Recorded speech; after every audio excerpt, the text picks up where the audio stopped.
mesdames et messieurs, bienvenue sur une nouvelle édition du Mood Vibe Show, toujours présenté par votre fidèle présentatrice Dounia sur Pactol TV. Aujourd'hui, donc, nous allons voyager, oui, dans un domaine assez particulier parce que nous allons partir dans un style Rara Tech. Rara est un style de musique typiquement haïtien, riche en histoire et en culture, oui, il a sa culture derrière, avec plusieurs sonorités de Haïti, en passant par l'Afrique. Ça tombe bien parce qu'en plus on a Pactol TV, donc 44 pays sur le continent africain nous regardent. Nous recevons donc les célèbres DJ en tournée en européenne, donc Manito et Colo. Vous allez faire connaissance avec eux pour un court séjour justement à Paris. J'ai eu de la chance de les choper, je les ai vus hier parce que sinon ils seraient rentrés sans passer par ici. Donc c'est des artistes, comme vous savez, qui sont très talentueux. Ils sont connus pour leur capacité à fusionner des styles musicaux donc variés, mêlant donc électronique et sonorité donc africaine, donc pour créer des expériences de sonorité uniques. Donc Colo, et donc si vous le connaissez pas, c'est un DJ renommé qui a su captiver les foules avec des mix innovants et ses performances assez énergétiques. Donc c'est pas mal. Et Manito Nation, quant à lui, on l'appelle, c'est un pionnier dans l'intégration des rythmes haïtiens dans la musique électronique aussi. Donc ça tombe bien. Donc portant une touche authentique, dynamique à chaque set. Oui. Et donc nous aurons aussi l'occasion de débattre parce que comme vous savez, mon émission c'est toujours le mood, le good mood, le bad mood. Je cherche toujours un petit peu à creuser, en savoir un petit peu plus parce qu'ils vont pas partir sans qu'on en sache plus. Quand on passe chez Dounia, il n'y a pas de secret. On est au courant du good, on est au courant du bad mood et nous allons donc débattre aussi et discuter aussi de critiques avec des perceptions autour du Rara, bien que ce genre musical ait ses racines dans la tradition vaudou, c'est ce qu'on dit, et les célébrations de la Semaine Sainte en Haïti. Donc il a su se démocratiser, donc c'est à son bien, parce que voilà, aujourd'hui il s'ouvre parce qu'il est beaucoup mélangé, et à s'adapter aux nouvelles tendances musicales. Vous allez voir, ils vont en parler avec nous et nous donner un petit peu des secrets concernant le Rara. Ça tombe bien parce qu'on parle beaucoup de Congo aussi, ça tombe bien, hein. Alors, on est très dans la culture Congo aussi en Haïti, et je sais qu'il y a aussi Rara, Congo, enfin il y a des couleurs qui représentent le Congo, et aussi on est au Congo, donc ça tombe bien. Alors, souhaitons surtout la bienvenue aux garçons. Oui, c'est important de leur souhaiter la bienvenue. Bonjour Colo, comment allez-vous dans nos studios? Donc vous êtes dans votre élément, Pactol, hein, et donc nous y sommes. 44 pays aujourd'hui vous suivent. Bienvenue, comment ça va? Et bonjour Donia, plaisir d'être ici, et ça va super bien, on est en forme, on est là. Colo que j'ai rencontré aussi hier, magnifique. Avec cool. Des fans de partout, des petites fans. Les garçons ils plaisent, hein. Des petites fans très bien qui sont venus vous soutenir hier. Ouais. Actuellement à Paris. On est à Paris. Depuis combien de temps? Depuis un jour. Un jour, oui, c'est vrai. On est venu hier. Ouais. On a joué et. Vous rentrez déjà. Et on rentre. Vous avez fait plusieurs pays aussi, hein? On a fait l'Espagne, on a fait l'Italie, et maintenant on est en France, à Paris. Et c'était super. Partout où on est passé, c'était magnifique. C'était cool. Aujourd'hui, vous étiez aussi sur les champs. On était sur les champs, on a été visiter un peu. C'est notre première fois à Paris. Donc c'est toujours, c'est beau à voir. C'est votre première fois? Moi, c'est la deuxième fois. Ah, deuxième fois quand même. Mais la première fois ensemble, c'est la première fois que je vais marcher à Paris, c'est la première fois que je découvre Paris. Oui. La première fois, j'étais avec beaucoup d'expérience et on n'a pas vraiment eu le temps de visiter, donc c'était... Vous êtes toujours en coup de vent. Ouais. Bon, bah, ça fait plaisir en tout cas de vous recevoir à Pactol. Donc, Colo, j'aime beaucoup ce nom. Colo, diminutif. Est-ce que c'est votre nom d'artiste? Après, je les tutoierai les garçons parce qu'on va pas. Colo, c'est le nom d'artiste. D'où vient Colo? Est-ce que c'est un nom d'artiste? Alors, j'aime beaucoup. Colo, c'est mon nom de famille. D'accord. Mon nom c'est Gaëtan Colo. Et j'aime beaucoup Colo, donc j'ai changé mon nom. Avant, je m'appelais Gaëtan avec un 3 au milieu. Maintenant, c'est Colo. J'ai changé parce que je préfère Colo, c'est plus simple, je trouve. C'est beau, hein? Et ça va bien avec le style de l'artiste. Exactement. Et c'est cool, je préfère Colo. Ouais. Et Colo, parlez-nous de votre commencement dans la musique. À quel âge exactement vous dites? Moi, j'ai commencé à 14 ans. Ah oui, quand même. J'avais mon frère qui il faisait de la musique sur une application qu'on appelle FL Studio. Et lui, il faisait beaucoup. Il est plus dans le rap, lui. Et je trouvais toujours ça assez fascinant de faire ses propres musiques comme ça sur ordinateur, et j'ai commencé aussi. Autodidactement, donc en faisant des beats, en tant que beatmaker. En faisant des beats, voilà, exactement. Et j'avais aussi un ami à l'école, il s'appelle Giovanni. C'est lui qui faisait il faisait plein de musique à l'école. Et j'ai trouvé ça aussi super cool. Et j'ai commencé avec lui. Et c'est là quand j'ai découvert tout ça à partir de YouTube.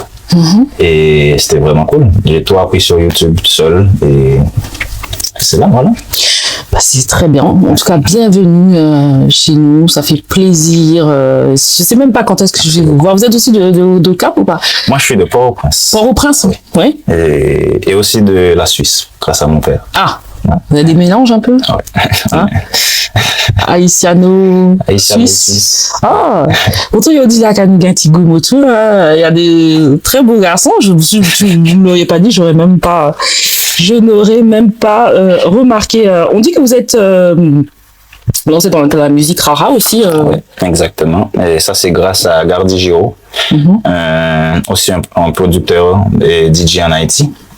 Aussi on peut dire que c'est le pioneer de Raratech.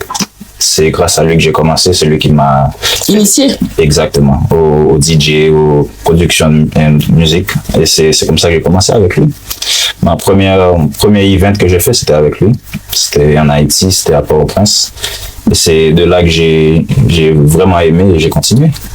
Wow. Faire ça. Donc depuis 14 ans jusqu'alors. Jusqu'alors. Oh là là là là là là là.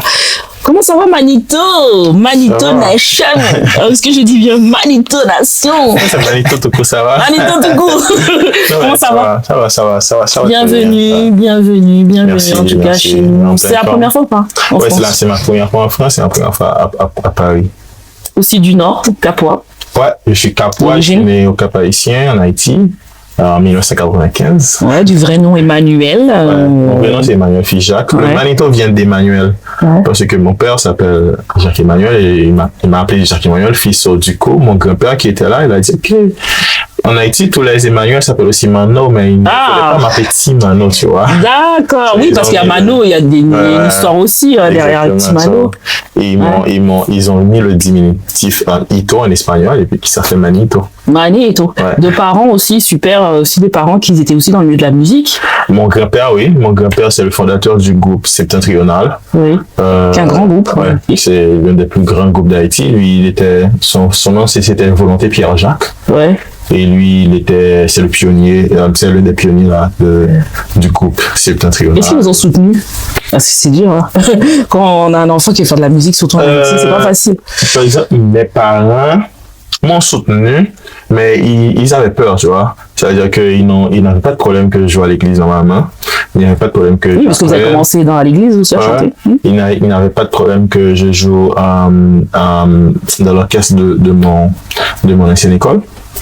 Mais lorsque j'ai dit que je voulais ça professionnellement, ils ont dit « Ah, attention là, ça peut causer des problèmes. » Et puis, du coup, ce qu'on a fait, ils m'ont juste dit « Ok, si tu veux vraiment faire ça, on doit avoir un diplôme avant. » J'ai dit « Ok, bon, il n'y a pas de problème. » J'ai été à l'université, j'ai fait le génie industriel et puis après, je leur ai remis le diplôme et puis j'ai continué. Donc, ils ont dit oui, là, ils ont validé.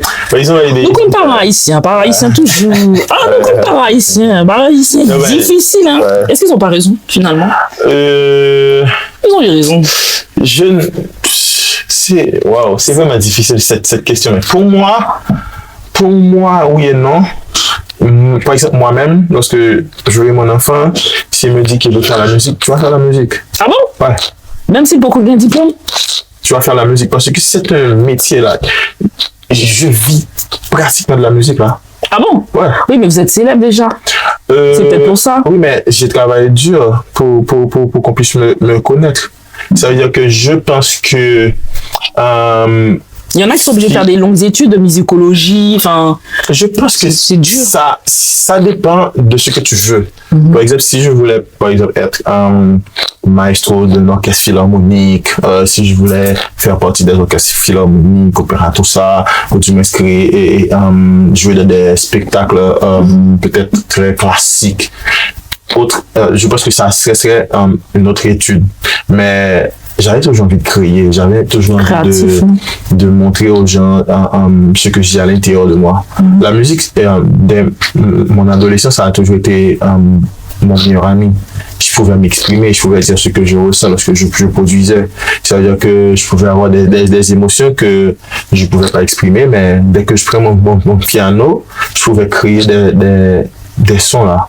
Et lorsque j'ai commencé avec FL Studio, j'ai commencé à faire des beats, etc. So, je voulais toujours avoir un groupe, mais lorsque j'ai découvert l'application pour tout faire, j'ai dit, OK, bon, là, je travaille seul et... Ouais, il faut toujours travailler pour obtenir au début, tu penses que c'est normal. Au début, tu penses que c'est normal de travailler seul, mais après, tu vas voir de jour en jour, ça va évoluer. Tu vas toujours vouloir avoir d'autres personnes parce que d'autres idées sont toujours importantes. Et puis, j'aime lorsque la musique aussi est organique. Ça veut dire que c'est tout, tu penses, lorsque tu écoutes la musique, tu dois sentir que ce sont des instrumentistes qu'ils jouent, non pas quelque chose d'ordinateur totalement, tu vois. C'est cool aussi, mais je pense que la musique doit être pas linéaire, elle doit être quand c'est trop linéaire, c'est pas parce bon. Que une des choses qui est vraiment importante lorsqu'on fait de la musique, c'est le soul là.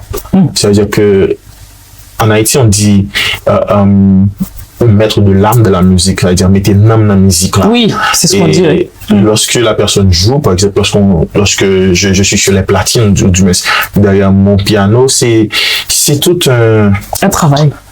Moi, je ne prends pas comme un travail, c'est tout une passion. C'est une passion mélangée avec beaucoup d'expression. Ça veut dire que si je me sens mal, tu vas le sentir derrière. Si je suis content, tu peux le sentir aussi. Ah oui.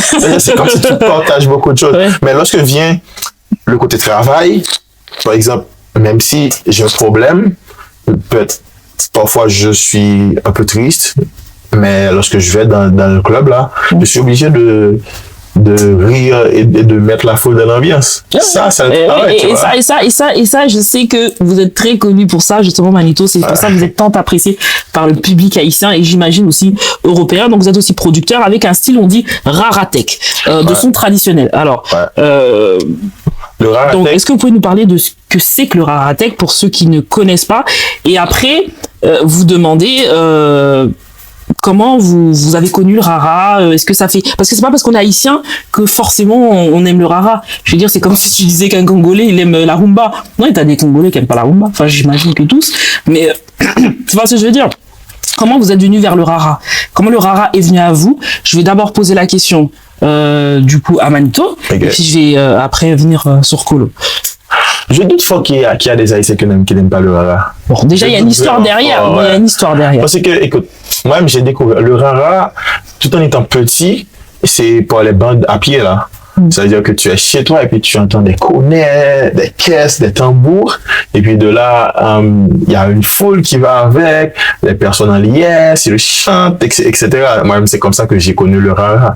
Mais aussi, même à l'église, dans l'Orange, parce que j'ai grandi dans une église pentecôtiste.